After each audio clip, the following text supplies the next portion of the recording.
Bonjour, nous sommes encore dans la thématique 4, soit l'alimentation et le système digestif.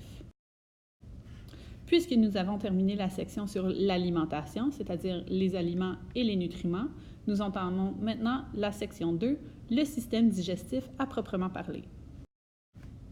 Le premier rôle du système digestif est de transformer les substances nutritives contenues dans la nourriture en nutriments assimilables par le corps. C'est ce qu'on appelle la digestion. Entre l'entrée de la nourriture via la bouche et la sortie de ce qu'il en reste par l'anus, il se passe beaucoup de choses, entre autres la digestion et l'absorption. Le système digestif accomplit donc 4 fonctions. La progression des aliments dans le tube digestif, la digestion des aliments, c'est-à-dire la transition des aliments vers des nutriments, l'absorption des nutriments, c'est-à-dire les nutriments qui passent du tube digestif vers la circulation sanguine, et dans un dernier temps, l'élimination des matières fécales. Le système digestif se divise en 2 parties. La première partie étant le tube digestif. De la bouche jusqu'à l'anus, c'est le lieu de passage des aliments, de leur transformation et de l'absorption des nutriments. Les glandes digestives, ce sont des organes qui sécrètent des substances chimiques, notamment les enzymes, qui participent à la digestion des aliments. Encore une fois, c'est-à-dire la transformation des aliments en nutriments absorbables. Voici un schéma du système digestif avec quelques organes. Il y a plusieurs structures dans le tube digestif. Le tube digestif est le lieu de passage des aliments, de leur transformation et de leur absorption. Le premier organe du tube digestif est la bouche. Les caractéristiques de la bouche. Dans la bouche, à l'arrière, il y a la luette, qui est le muscle à l'arrière du palais qui empêche la nourriture d'aller dans les fosses nasales. La bouche comprend entre autres la langue et les dents. Il y a 3 types de dents, les incisives, les canines et les molaires. Le prochain organe du tube digestif, après la bouche, il y a le pharynx. Le pharynx est le carrefour des voies digestives et respiratoires. Suite au pharynx, l'œsophage. L'œsophage est le conduit musculaire élastique d'environ 25 cm de long qui relie le pharynx jusqu'à l'estomac. Donc la bouche va mastiquer la nourriture, on avale par le pharynx par le processus de déglutition et l'œsophage va conduire la nourriture du pharynx jusqu'à l'estomac. La nourriture arrive alors dans l'estomac. L'estomac qui est une poche musculeuse et élastique en forme de J qui est située à gauche sous le diaphragme.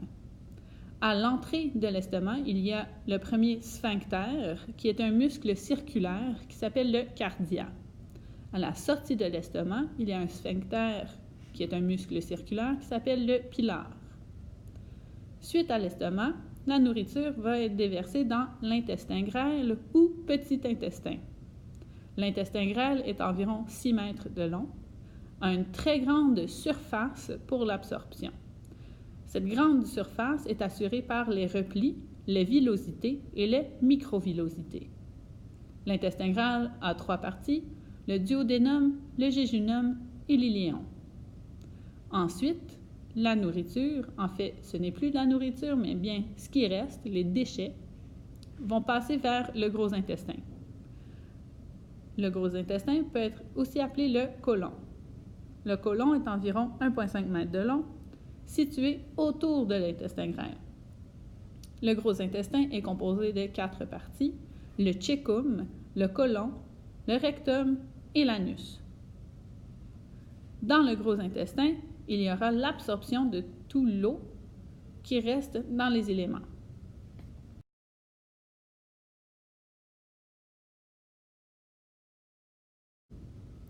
Ensuite, liées au système digestif sont les glandes digestives. Les glandes digestives ne font pas partie du tube digestif lui-même, mais vont l'entourer, vont sécréter des enzymes qui vont aider à la digestion des aliments. Donc, les glandes digestives sont des groupes de cellules qui sécrètent des substances chimiques nécessaires à la digestion des aliments, entre autres les enzymes. Il y a 2 types de glandes. Les premières glandes sont des glandes intégrées. Elles sont donc directement dans les parois des organes du tube digestif.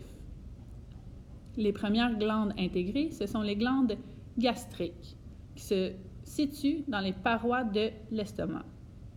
Elles sont microscopiques, il y en a 35 millions, et vont sécréter des sucs gastriques.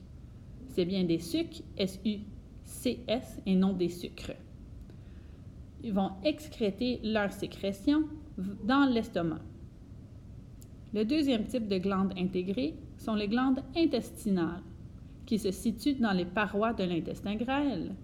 Elles sont aussi microscopiques. Il y en a plus que les glandes gastriques, il y en a 50 millions, vont sécréter les sucs intestinaux. Ils vont sécréter ces sucs intestinaux dans l'intestin grêle.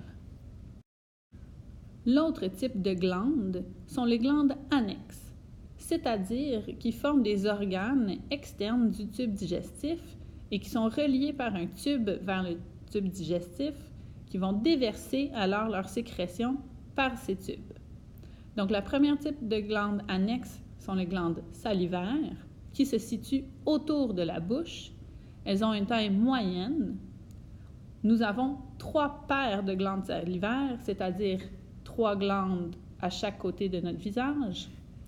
Ces glandes salivaires vont sécréter la salive, et la salive est sécrétée dans la bouche. Dans un deuxième temps, nous avons la prochaine glande annexe qui est le foie. Le foie se situe à droite de l'estomac.